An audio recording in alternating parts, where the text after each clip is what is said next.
There is a power that does not announce itself, does not argue for attention, and does not tremble in the presence of chaos. It is the power of a soul that has learned the discipline of silence. You see, toxic people feed on reaction. They hunger for your anger, your defense, your explanation. But what happens when you offer them none? What happens when your calm becomes unbreakable, your boundaries unmovable, and your spirit untouched? Tonight we are not talking about fighting louder. We are talking about standing taller. We are uncovering 5 silent behaviors that shift the balance of power, 5 quiet strengths that make even the most toxic hearts uneasy. Listen closely, because this is not about changing them. It is about transforming you. Calmness in chaos is not something you are born with. It is something you decide upon. It is a choice you make when the room grows loud, when accusations fly like arrows, when someone tries to pull you into a storm they created. Anyone can be calm when life is kind. The real measure of your strength is who you become when life is unfair. When a toxic person attempts to provoke you, they are not searching for truth. They are searching for control. They want to see your voice shake. They want to see your emotions spill over. But when you remain steady, when your breath is slow and your eyes are clear, you deny them the very thing they feed upon. There is something deeply unsettling about a person who refuses to be rattled. Your calm becomes a mirror. It reflects their chaos back to them, and many cannot bear to look at their own disorder. When you do not match their volume, when you do not rise to their insult, when you do not defend yourself against every false narrative, you communicate something powerful without speaking it. I am not threatened. That unspoken confidence carries more weight than any argument ever could. Understand this: calmness is not weakness, it is controlled power. A river that flows quietly can carve through mountains over time. A storm makes noise, but it passes quickly. The mountain remains. When you master your emotions, you become that mountain. Words may be thrown at you, but they do not move you. Criticism may circle around you, but it does not define you. You are centered. You are grounded. And that stability creates discomfort in those who rely on instability to dominate. Remaining calm also protects your clarity. When emotions run wild, judgment becomes clouded. Toxic individuals often provoke because they want you to react impulsively. An angry response gives them ammunition. A defensive tone gives them leverage. But a composed demeanor gives them nothing. It forces them to confront the emptiness of their tactics. It shifts the power dynamic without a single raised voice. There is discipline in this kind of calm. It requires you to pause before responding. It requires you to choose dignity over impulse. It asks you to value your peace more than your pride. And the more you practice it, the more unshakable you become. Eventually, your calm is no longer an effort. It is your nature. When people realize they cannot disturb your inner balance, something changes. They may try harder at first. They may push further. But over time, they recognize that you are not an easy target. You are not a stage for their drama. You are not fuel for their fire. And in that realization, fear begins to replace their confidence. Because nothing intimidates chaos more than composure. Nothing unsettles manipulation more than emotional control. And nothing makes a toxic person more uneasy than someone who cannot be controlled.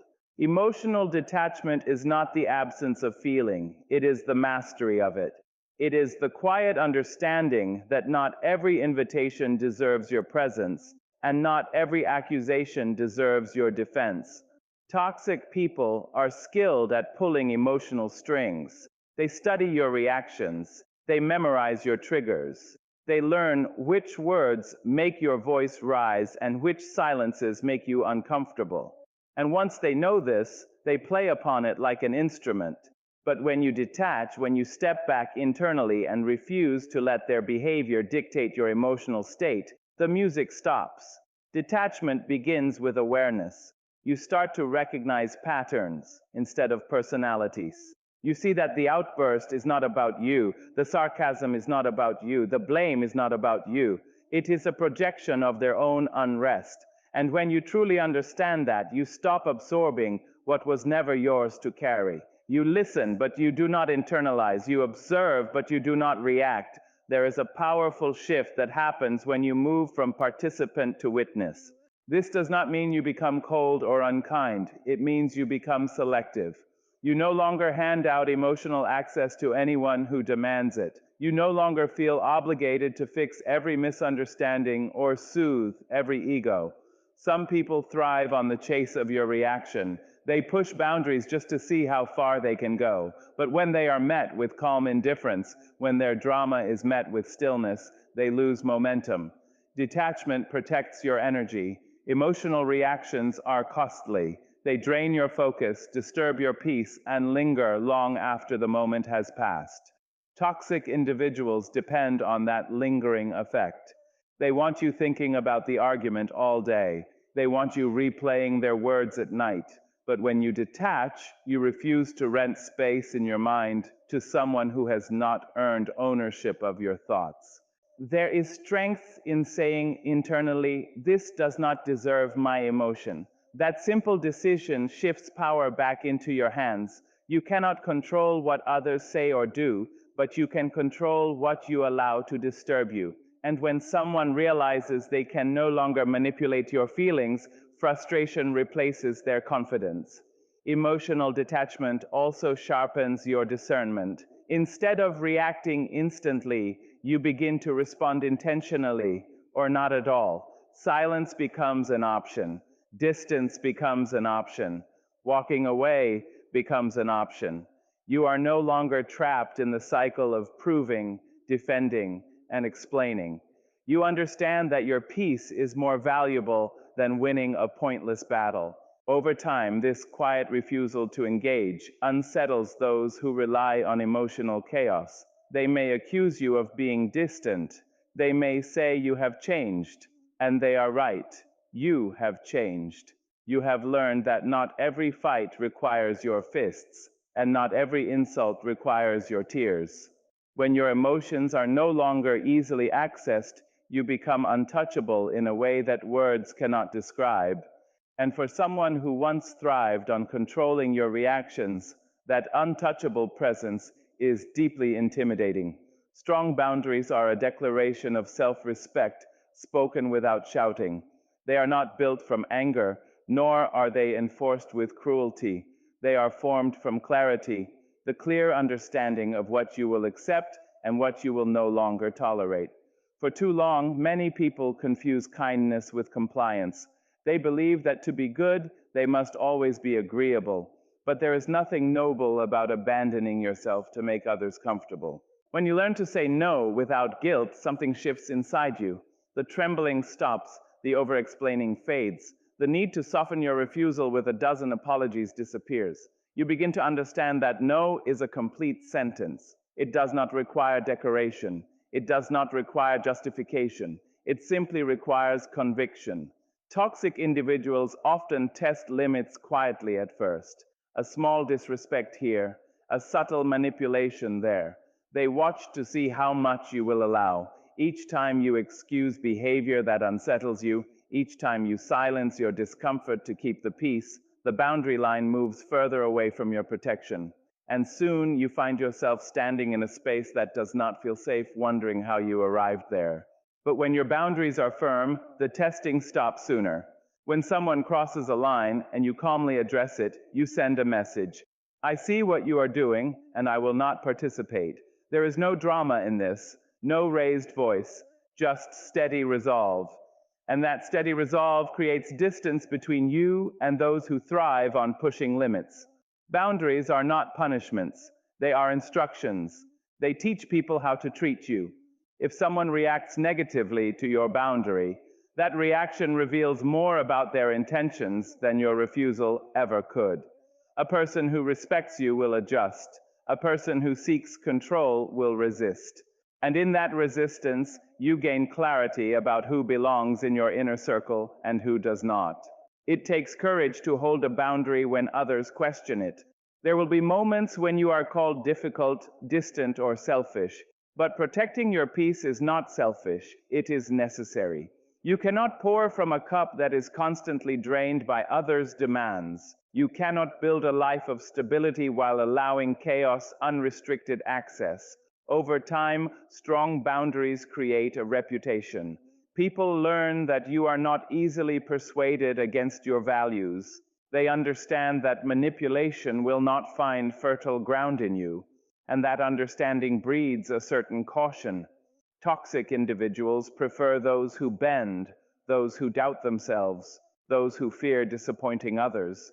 When you stand firm without hostility, you remove yourself from their reach. The beauty of strong boundaries is that they do not require aggression. They require consistency. Each time you honor your limits, you reinforce your self-worth.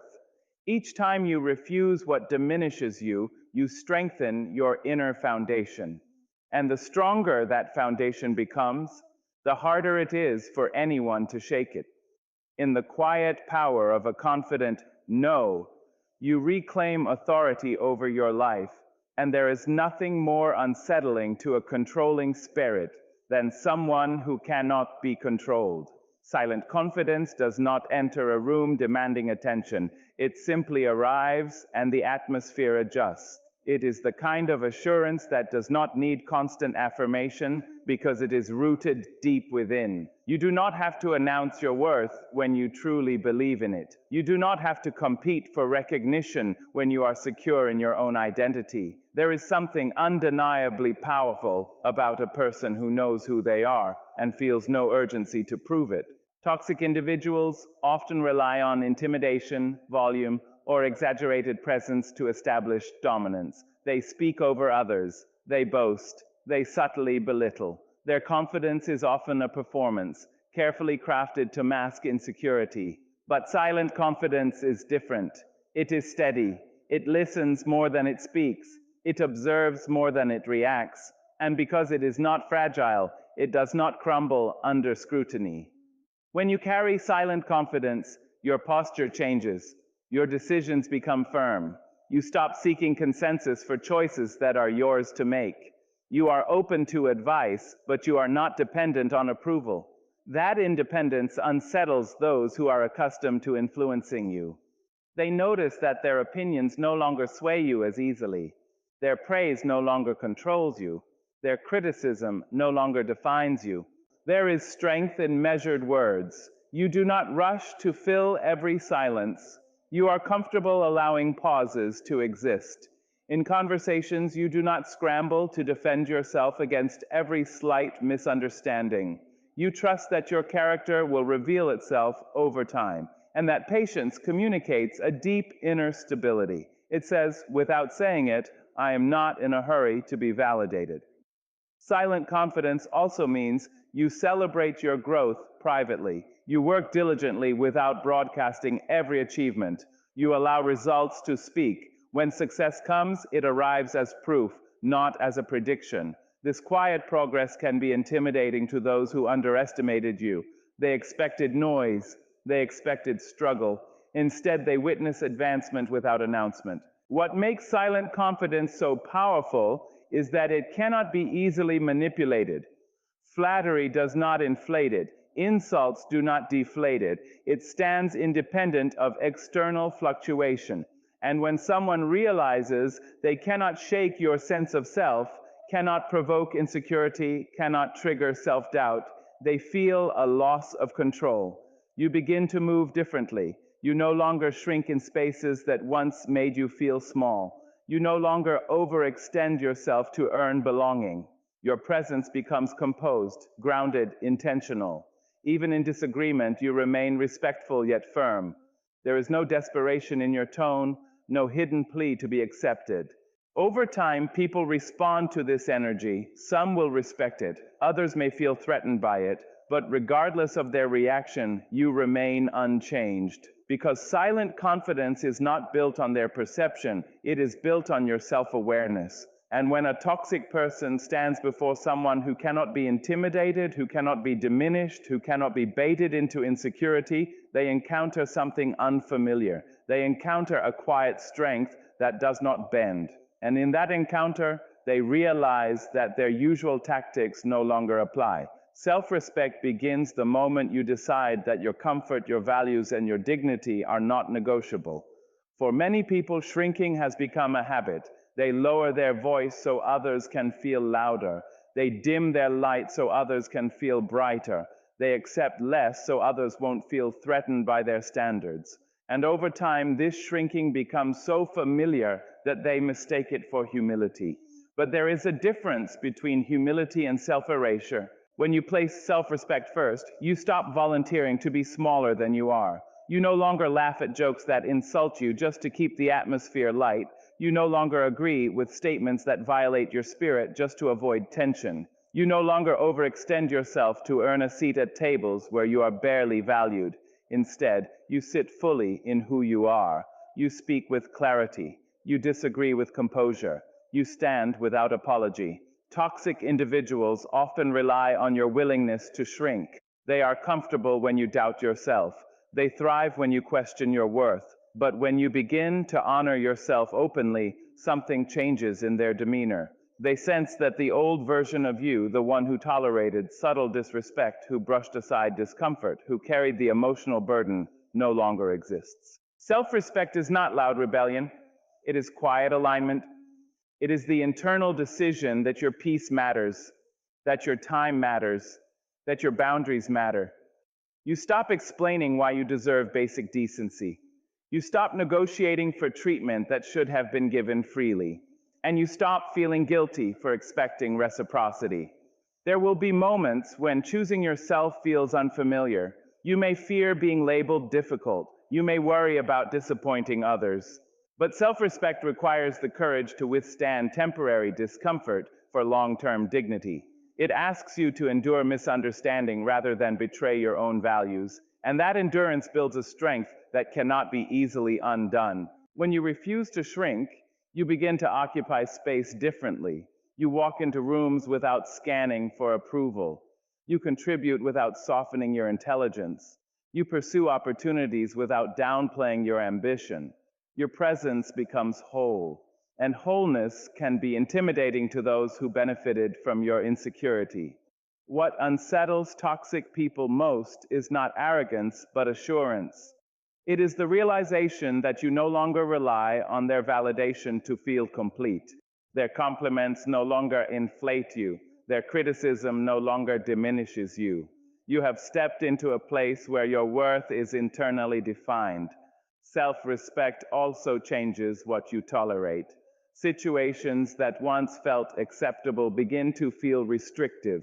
Conversations that once seemed harmless reveal their undertones. And instead of adjusting yourself to maintain comfort, you adjust your environment when necessary. You distance yourself from what disrespects you. You detach from what diminishes you.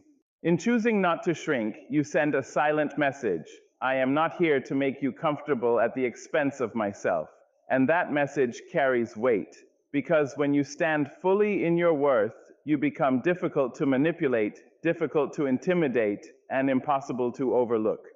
Inner security is the quiet assurance that who you are is enough, even when no one applauds it.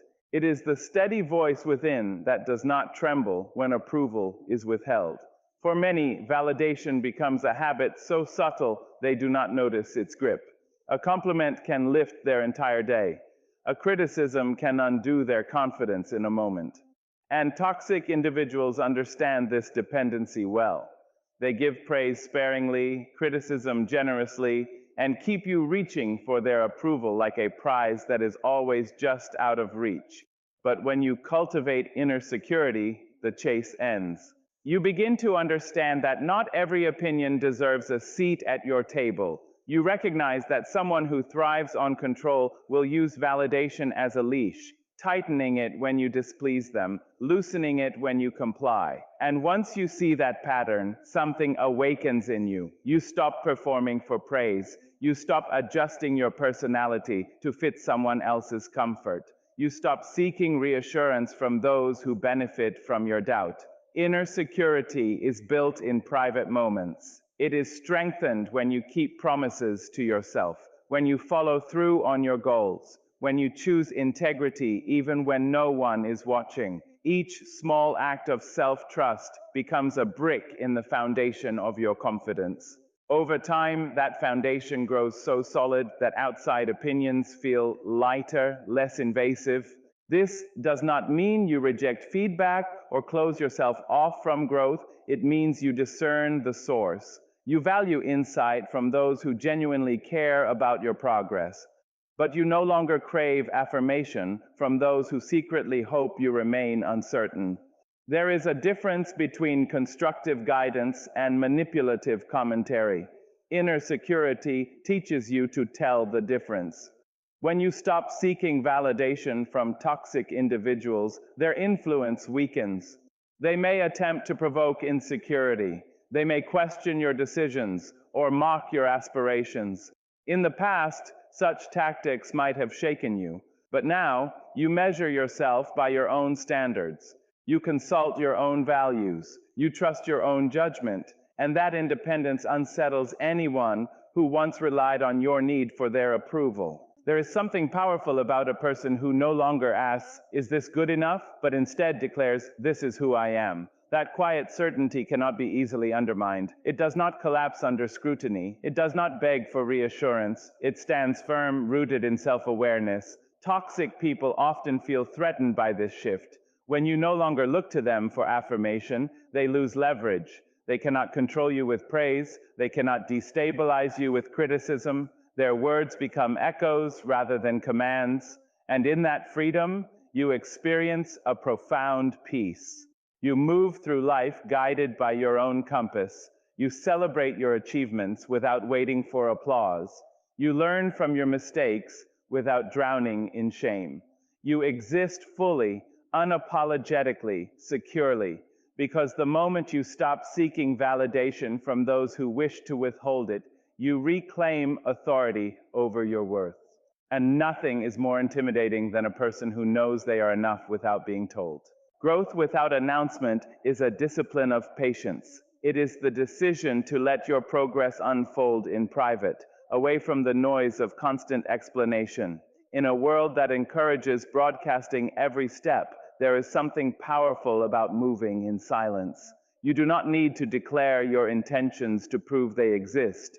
You do not need to advertise your ambition to make it real. Some of the most profound transformations happen quietly, beneath the surface, where no applause can interrupt the work. Toxic individuals often underestimate what they cannot see. They assume that silence means stagnation. They mistake your privacy for weakness. They believe that if you are not boasting, you are not building. And while they form opinions based on appearances, you are laying foundations. Brick by brick, habit by habit, decision by decision, you are becoming stronger than they ever anticipated. There is wisdom in allowing people to underestimate you. When expectations are low, pressure is lighter.